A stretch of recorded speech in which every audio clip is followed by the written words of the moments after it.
Romb jokanyo e sekta mar thieth e pacho ka ochakore ayanga kawuono e kar bago rombe ma KICC ka obiro dhi nyime kuom thuolo mar ndalo 2 kigeto rangi okenge ma Kenya osegoyo e sekta no kod logruoke mowinjore tim.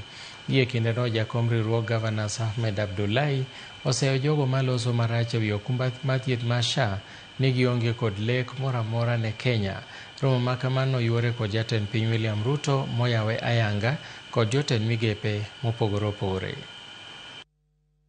I want to confirm that hospitals in the most peripheral of places today receive funding directly from SHA.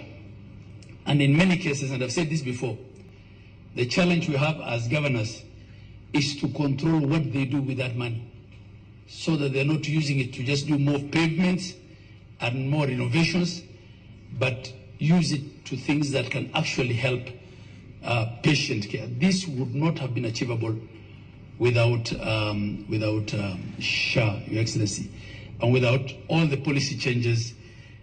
Your administration has thought through everything from financing to policies to digitization, and as a council we appreciate the partnership that we have. And for those saying that they will scrap SHA, it's akin to telling us that they will destroy the roads that have been tarmacked once they get into office.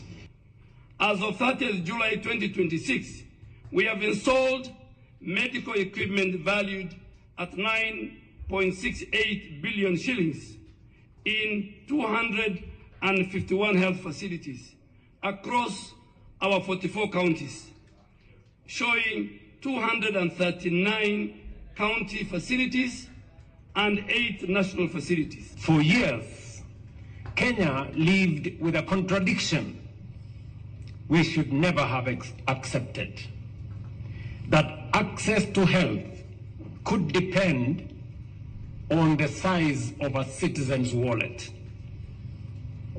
Illness could force a farmer to sell his livestock or sometimes his land. Too often, treatment became a debt and sickness a pathway to poverty. That was wrong.